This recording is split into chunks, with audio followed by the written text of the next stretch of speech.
Hey guys, welcome back. Today I thought we would tackle something that's been long overdue on my channel, replication, or in other words, multiplayer gameplay within Unreal Engine. I know it's a little bit of a headache for a lot of people, but it's a different way to think about making your events and styling your gameplay and that kind of thing. And before we really get into the meat of it, I'll just show you guys how to test for multiplayer. If we go up here to our play button, which you guys might have up here in the center somewhere, but I keep my little buttons here just out of the way. If we drop down this window, and we can see down here we have multiplayer options and a number of players, and this checkbox for running a dedicated server. We don't want to be doing that at this stage. I'm not going to cover server browsers or lobbies or anything like that. What we're going to do is test out some gameplay in multiplayer. So for the sake of being thorough, and I mean when we play this with more than one player without a dedicated server, then one of the clients is going to be the server, one of the players in other words. This is what's called a listen server. So there'll be one player that's acting as both client and server. So we'll use not two but three players. So we've got a server player and two clients, just so that we can confirm that the clients are seeing what other actual clients are also seeing. So we'll set this number to 3. Remember to keep this box unchecked and then hit play. And here we open 3 Unreal Engine windows with our third-person mannequin, which you also want to have set as your as your default player pawn. So we have, where's our third one? Oh, good lord. There we go. All right, so there's all 3. In fact, we'll do this a little bit differently. If we go down here, we go to New Editor Window. There we go. We'll actually get 3 windows that we can move around. So this one here, where was it? Oh, this one here I was just holding. This is the server player. And then we have two client windows. And as you can see, when I move one player around, that movement is replicated to all other clients. This is because by default, the Unreal Engine player pawn, it's replicated mostly. Like there are some things it won't do by default, but for this template, for this third-person template, we get to be able to move around and update the animations easily with all of our clients and the server. All right, so let's jump into the meat of things, and I would like to refer to you to this excellent diagram from Cedric Newkirchen's UE4 networking compendium. I hope I pronounced your name right, Cedric. It's an amazing little collection of tips, help, explanations, everything you need to know to get started doing multiplayer stuff. And this particular diagram, it's a great visual illustration of how the server-client architecture works in Unreal Engine. So we can see here that the clients don't share anything with each other. And in fact, the client's HUD and UMG widgets, they exist only on the client's, the client's instance. But overlapping with the server, we have the player states, the pawns, the game state, and the player controller to a lesser extent. The clients don't share each other's player controllers. They just each have one that the server is aware of. And the server maintains the game mode and is also the point of call for making changes in the game when it's actually running. The only way for a client to do anything in the game is to ask the server for permission first, and then the server, if it's okay, says yes, and then the client gets to replicate that action to the rest of the clients on the server. If not, then the client might be executing stuff that no one else is going to be able to see. Like you might have a client that thinks he's in one spot, but is actually in a totally different spot. It's going to be very, very confusing. And we also want to keep track of these player starts as well. I know that when I hit play earlier, there was just the one player start, but we can control where each player spawns by positioning more and more of these player starts around the map. I think just for simplicity, we'll stick with 1 and then get started in the meat of things. So let's try and do something that you would think is rather simple. Let's try and give each player a random color when the game starts. So let's find our pawn here. Here we go, the third-person character. And we'll open this guy up. So over here we have, okay, here's our default controls. And here's a begin play node. We'll use that. Let's see. So over here, let's start up here with the self, the third-person character. If we search over here in details for replicates, we can see that by default, it is replicated to remote machines. This is what we want. This is what pawns do by default. So that's taken care of for us. But we also have our components here, which by default do not replicate. So we can add components to our pawns here and make them replicate if we wanted to, and make them more server aware. But for now, let's just grab our mesh. Let's see. Let's just create a dynamic material instance. The material is going to be the UE4 mannequin body. Actually, we better make sure we get the right one, because I think I've got a few different copies of the mannequin running here. Where are we? So Let's drop the UE4 mannequin body just over there like that. And actually, we'll open this up because I think we're going to need to refer to a color. Yeah, okay. Body color is the variable, the parameter that we'll be affecting. So just remember that. In fact, I'll copy it here just for simplicity. So we'll close that. Go, no, I didn't change anything. And then the material is going to be our UE4 man body. Wonder why that didn't... I don't know if I can drag that right into the node. I can. Excellent. Okay, so with that sorted, let's hook this up. And the... okay, so that's our instance. So we'll grab this return value, set our vector parameter value. The parameter name is going to be body color, like we just copied out of the material. And the value,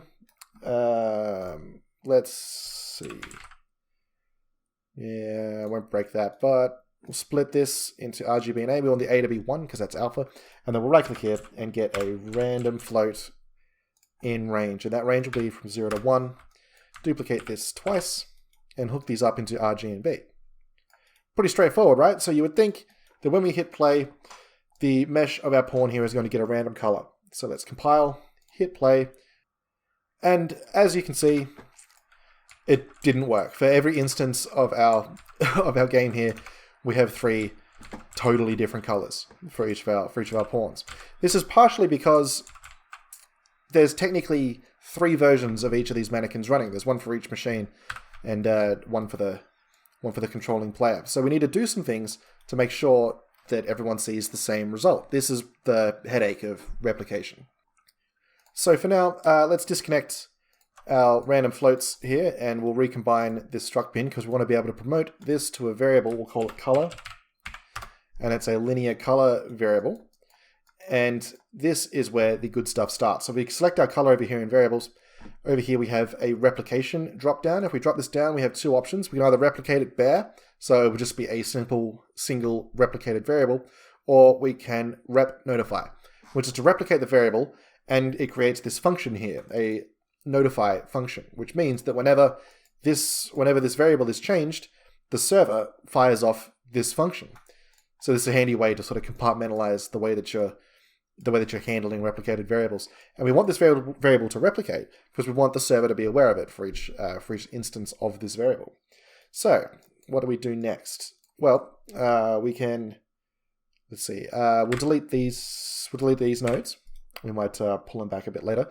And we'll talk about the next sort of thing about replication. So if we come off this begin play, what we have is a built-in macro in the engine called switch has authority.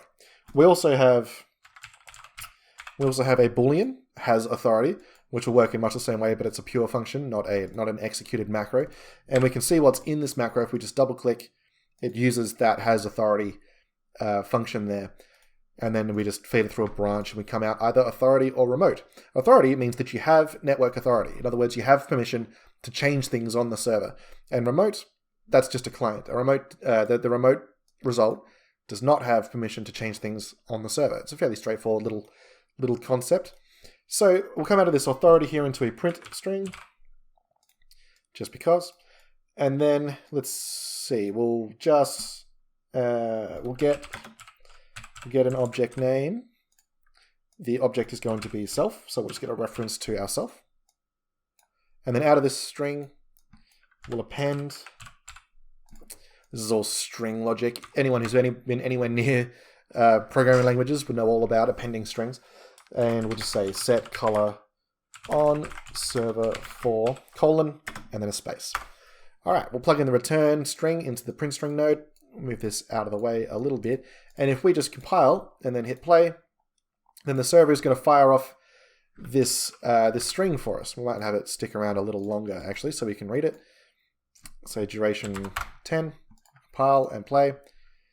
And then we can see, so we've got 3 instances of the third person character, but they've each now got a unique ID, 1, 2, 0, 1, and 2 rather. And we can see at the beginning there that the server has fired off this print string. So coming out of this switch has authority, it's appended that server thing to let us know that we have the server authority to do that. Although it should be worth noting that not every player did that, just the server player did. In fact, if we plug in our remote and hit play, we can see the change. So as you can see, client 1, 1, 1 and 2, 2, 2, just the remote players have now fired off one for each instance of their own pawn. I hope that makes sense to you guys. You can play around with this and get a feel for the different behavior of this node. For now, we'll just leave it in authority because we want the server player to do this for each of the instances of our other players. All right, so let's grab our color variable here. We'll drag this in, split this struct pin, and we'll hook up our random floats just like we did before. So we're setting our color here in the pawn, hook this up, and then we'll double click our variable here to get us into our function. And in our function, that's where we'll grab our mesh once more. We will create our dynamic material instance and then set our vector parameter value. The parameter value obviously is body color, and the value is going to be our color variable. There we go. So we've got our color variable inside the notification, the notify function of itself. It's a little, interesting. All right, so let's grab our material again. I'll just drag this straight into the node so we don't get confused. Make sure we're using the right material each time. And we are pretty much done here. So we'll compile that, we'll save it, and then if we hit play, there we go. So you can see now that each player has a unique color, and each other player sees the correct color for the rest of our pawns. All right, so we've just successfully replicated a variable across 2 clients and a server. Pretty cool, right? Pretty cool, but we can do more. The next thing I thought we'd do, as long as we're playing around with replication, is some level-specific stuff. We'll play around with the level blueprint and muck about with that kind of thing. So if we come over here to modes, we'll find ourselves a box trigger. Place this box trigger here somewhere central. Make it a bit bigger. There we go. So what we want to do here is just have the server recognize when one of the clients has overlapped this box. Sounds pretty simple, right? Well, let's see how that goes for us. So we'll open up our level blueprint. There we go. So we have our level blueprint here, and obviously this is just a blueprint that's executed by the level itself. So we can do stuff at the start of the game by hooking up things to a begin play, or we can have stuff happen on a tick, for example, a day-night cycle, if you remember that video that I made like a year ago. Anyway, whatever.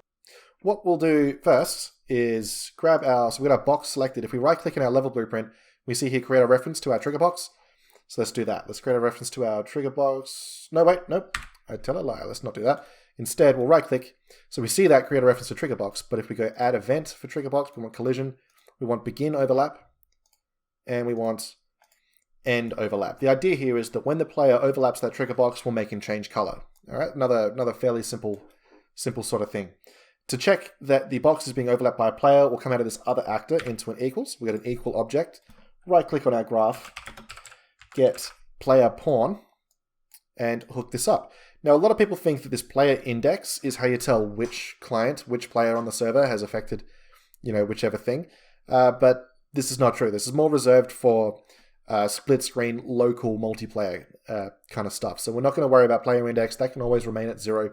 All we need is to just get our player pawn, check that the actor that overlapped our box is a player pawn, and if it is, we'll put a branch here, and we'll feed off some stuff off our true. Let's see. So we'll want to go back to our character at this point, and we'll make ourselves an event, custom event. What have I done here? Third person character. Oh, I'm in the function. Right. Okay. Back at the root. Custom event. We'll call this one change color. Good lord, if I could spell. Change color. The reason that I'm putting this event here in the pawn and not, for example, in the level blueprint or in the game mode or anything is because, like I mentioned before, the pawn is replicated. So it's mostly replicated. It is a shared object. If you refer back to the diagram earlier, the pawn is shared by the server. So the server is well aware of the player's pawn, and we can do stuff with the server. We can even claim network authority and affect things with the player pawn, so that players can fire bullets at each other and interact with each other and that kind of thing. So it's just a convenient spot where we can put our replicated events. And also, I should also mention that if you have a bigger game, if you're working on something where you can, for example, switch player pawns and that kind of thing, you might want to consider using the game state or the game mode instead. But for the sake of this video, just to get your feet wet, we're going to use the player pawn. So with our event here, let's go back to our map And out of our player pawn, let's cast to our third person character. We'll convert this to a pure cast, because now that we've made the check, we're certain that it's going to succeed. And then we'll get our change color event. Now at the moment, nothing will happen for any client players because it's not a replicated event. If we go back to our character, select this event here, we can see over on the right, we have replicates. So we bring down this drop down and we can see our options here for turning this event into what's called an RPC, or a remote procedure call. And these options include a run-on-owning client, which will behave very much like a not replicated event, but it will make the event server aware. So it will tell the server to execute that event just for you, which is useful for some things. In particular, I've noticed it kind of makes the server just aware of what you're doing, so you can go from a run-on-owning client into some other network stuff that might spread into different facets. I won't go into it too much. The next thing is run-on-server, which after you've made this switch has authority check as the client, you can fire off to fire an event on the server. And then we have multicast, which only the server can execute, and it will execute that event for every client. I feel like I might have breezed through that pretty quickly. I know I talk fast. You can just rewind it, slow down the YouTube video, and listen to that as many times as you like. And I encourage you to experiment with these. In fact, we'll do some stuff with these events, and you can see the kind of thing that I'm talking about. In particular, this event, we don't want to replicate. We just want to come to the player, fire this off, and then we can fire off our replicated events. In fact, if we duplicate this event here, it's going to come up with a warning because the name is the same, but we'll call it change color server. And we'll duplicate it once more. This will be change color multicast. Because we'll go down the chain and, well, I'll explain as we go. If we compile this and save, what we want to do here is add an input to our event. The input will be called color. It'll be the color of our player. So drop down this variable list here. We want a linear color, just like our color variable. And we also want to back up the color that we spawned with, because we want to be able to go back to that color once we end overlap with the box. So we'll print this to variable. I'm just going to call it color backup. And this we will also set to replicate, but without the notifier. We just want it to be replicated over the server. Then we can go back up to our level blueprint here, and you can see that our change color event, it's now got this color variable. This is the on overlap. Let's just make this color something bright that we can see, like a bright saturated red.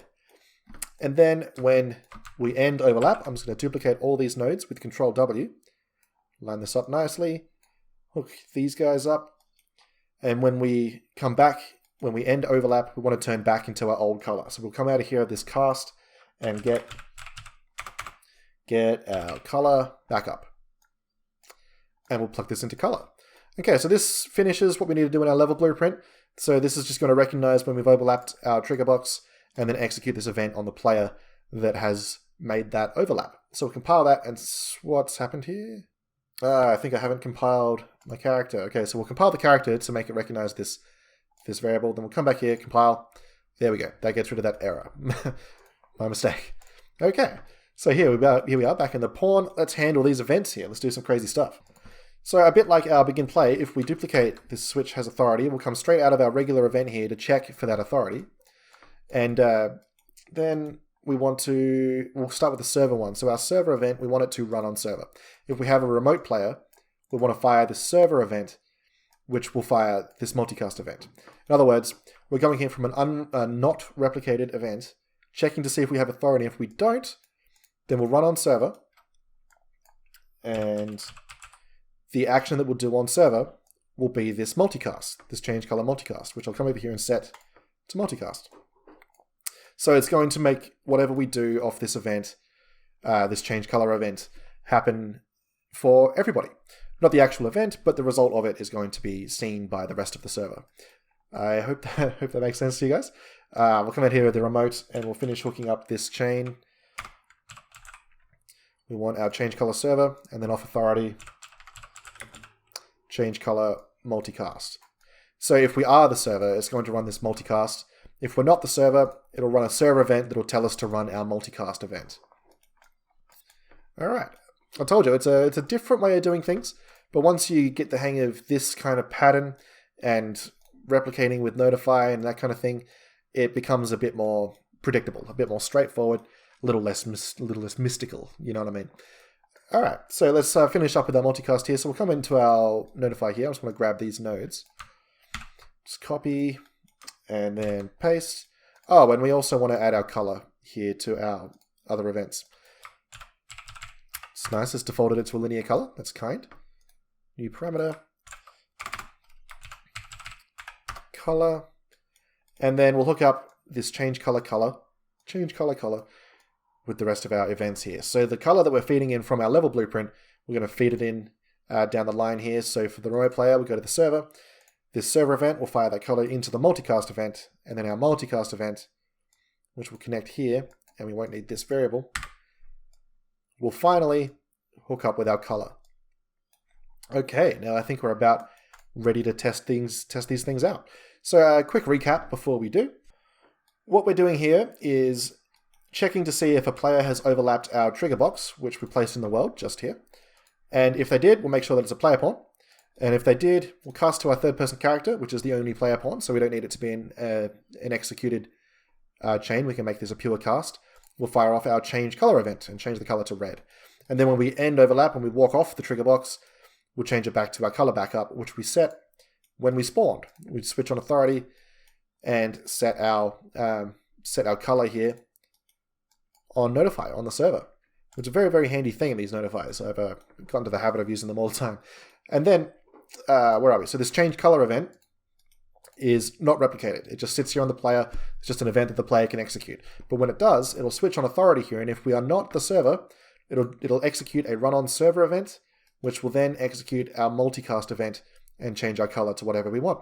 If you are the server, however, then we don't need to go down that chain. We just need to run the multicast because the server already has authority to affect the server. Okay, so that about covers it all. Let's compile. We'll save it. We'll hit play and we'll see how this works. So first of all, here we have the server player. We walk over our trigger box and we turn red. We walk off. We're back to the color that we started as. In fact, we'll do it again. We'll get some different colors. They look like the same colors.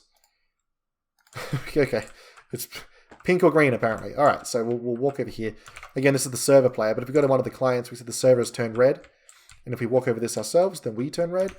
We'll go to the other client and we can see two red mannequins. And we'll see if you can see on the left there, you can see that my movement over there is replicated. If I walk over here, then I turn red as well. Okay, so we've successfully replicated a level event. Pretty cool, right? How cool is that? And we can even turn them all back to the colors that they started as.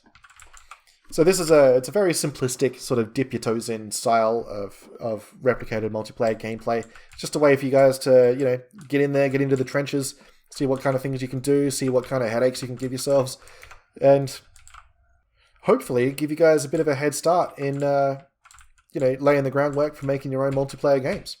So I hope you enjoyed this video, guys. I know it's been a bit of a long time coming, but there it is. This is a replication in Unreal Engine, a sort of basic, kind of the way that I like to think about it kind of way. And as you can see, it works. It works just fine. They're firing up our chain there and changing colors of our pawns. So thanks for watching this late, guys. I hope you had fun. I hope you can make it work for yourselves, and I will catch you guys in the next one. Cheers.